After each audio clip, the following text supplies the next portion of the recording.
Hello, everybody. We got some updates with the Voyager bankruptcy case. We got a blog post by Voyager updating everybody. And we got a crazy offer that's coming out of FTX/Alameda, all coming from Sam Bankman-Fried. So a couple of days ago, Sam Bankman-Fried, there was a report that he's looking for outside investors so that he can get more capital for his company. When this happens, since he's a privately traded company, none of this is public unless he wants to make it public. But the rumors are that he was trying to raise a lot of capital. And there's some news. He made an offer to the Voyager customers. Let's go over the Voyager blog post first, and then I'll go over the actual offer that Sam Bankman-Fried gave Voyager customers. This blog post came out earlier today. It says update on USD and restructuring process. Over the past few days leading up to our hearing on August 4th, so there's going to be a huge update when it comes to August 4th, we filed several motions with the court to support our objective of maximizing value for all stakeholders. Guys, remember, when you talk about Voyager, there's going to be three pieces to the puzzle, and each piece has a sub-piece. But essentially, it's the customers that put money into Voyager, the depositors of Voyager, the shareholders of Voyager who actually own stock of Voyager, and the people that own Voyager crypto token. So it's very important to differentiate all three of those investors into the Voyager enterprise. These filings are part of the restructuring process as we work collaboratively to reorganize the company. Here are the latest updates as we prepare for this hearing. We know that matters to our customers is access to their USD. As we've shared previously, USD deposits are held in an FBO account at the Metropolitan Commercial Bank. Guys, if I'm not mistaken, there's around $350 million that's held in the Metropolitan Bank. One of our filings seeks court approval for customers to be able to withdraw their cash from these accounts. Voyager will work with MCB to have cash withdrawals request processed in an ordinary course following a review, reconciliation, and approval process. Our ability to do this is subject to approval by the courts. We hope to have more about this timing of these cash withdrawals after August 4th when the court is set to hear this and other motions. We are also asking the court for additional relief, including permission to sell CoinFi, a non-core asset of the company. We previously received court approvals to pay employees and other operating expenses in the ordinary course of business. These bills are paid out of our operating cash, not cash from the FBO accounts. We know you're eager to get additional answers, and we're working to give you those answers. The restructuring process takes time, blah, blah, blah, yada, yada, yada. And in the meantime, if you have any questions, they give you a couple of numbers at the bottom and a website that you guys can go and check. So it looks like they're going to ask the courts to unlock $350 million for customers that deposited funds with Voyager Digital Platform. If this is going to be enough to pay back everybody or partly, or if they're going to limit how much everybody can take out, this I cannot tell you. All I could do is give you the updates as I get them. So now that you understand what Voyager is trying to do on August 4th, and I'm not taking any sides, and all of this is purely entertainment and education, let's now hear what FTX had to say about this Voyager situation. And I think I'm going to be the first video online that's talking about this. I checked. So far, nobody's saying anything. Check this out.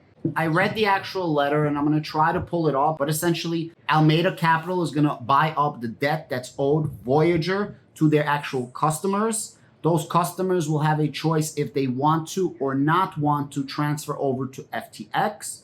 FTX will then open up an account for them. They will waive trading fees for the first 45 days, and they can either buy cryptocurrency or they can withdraw their funds.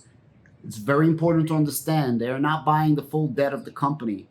And under this protocol, this is probably going to be semi-good for holders, for customers, and very bad for Voyager Digital stakeholders who own the actual stock of Voyager. Probably going to be bad for Voyager token as well, thinking off the top of my head. FTX said on Friday it was planning to offer Voyager Digital customers access to some of their funds. Nobody knows what some is, but they're saying some of their funds. The latest relief measure by Sam Bankman-Fried led cryptocurrency exchange for an ailing crypto industry. Under the plan, Alameda Ventures, the trading firm also founded by Bankman-Fried, would purchase all of Voyager's digital assets and digital asset loans, except the loans to bankrupt crypto hedge fund Three Arrows Capital.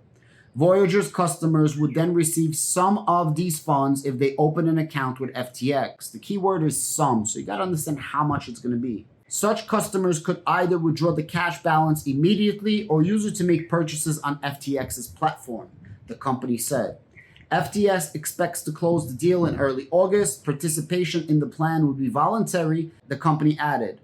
Voyager filed for bankruptcy Chapter 11 protection earlier this month. In June, the company has signed an agreement with Alameda Venture for a revolving line of credit. Bankman-Fried has become crypto's knight in recent weeks, throwing lifelines to digital asset platforms that have stumbled in the crypto winter. This is the actual letter that was sent to Voyager Digital. If you look at the bottom, just look at the attorney, Kirkland and Ellis. They're the same attorney that's representing Celsius Network, the same attorneys that said that Celsius Network is in fact a bank and just a mining company and is trying to screw the depositors of Celsius Network. I'm not going to read through the letter because the abbreviation that I just gave is really, really good. I just want to go to the end and explain to you why. If you go all the way down, this is a quick abbreviation of everything, right? So it says buyers, FTX, Alameda, Sam Bankman-Fried, the seller would be Voyager Digital, acquired assets, all digital assets and digital asset loans other than the loans of Three Arrows Capital. All customers' information and exclusive referral rights with respect to customer accounts, including digital assets and FBO cash accounts. You understand why they want to do this?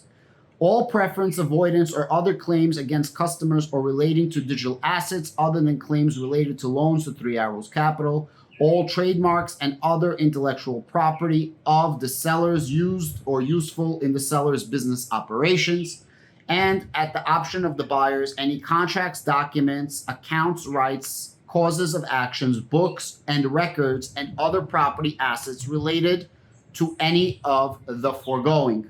Purchase price. With respect to digital assets, the fair market value of such digital asset as the second trading day immediately prior to the closing date as defined or such reference date parties may agree. With respect to customers' information and exclusive referral rights with respect to customers' accounts, $15 million. With respect to all other acquired assets, the cancellation of all amounts due to Almeida's $75 million loan, so they're going to cancel out the loan. They're paying $15 million for all of the information. And fair market value of any digital assets will be calculated by Alameda in good faith based on market practice and available pricing information subject to confirmation by sellers. If the price cannot be agreed upon, the price any specific digital assets, such digital assets that constitute an excluded act. Okay, is FTX doing a solid? Is FTX saving the day? Maybe. Let's see how much they're going to be offering at the end of the day. And this is some type of way out for the customers. Is it the best possible way out? This I'm not sure about. Maybe they're trying to avoid a complete buyout. But definitely 100% FTX is not doing this for the customers. FTX is doing it for everything that I just read.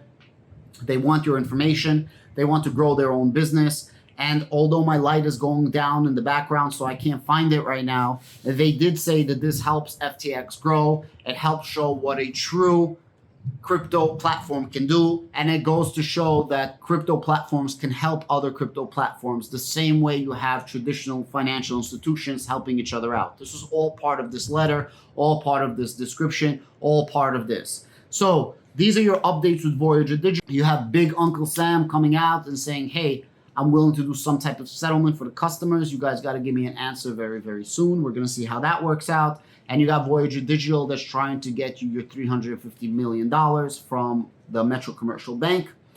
Who knows what's going to end up happening, guys? Again, I'm not one way or the other. Obviously, I want you guys to get your money back. I do have shares of Voyager Digital. I don't have funds in Voyager Digital. And I just bring you the news as I get it. If you like this type of information, please hit me up in the subjects down below and give me a subscribe. Thank you so much and have a great evening.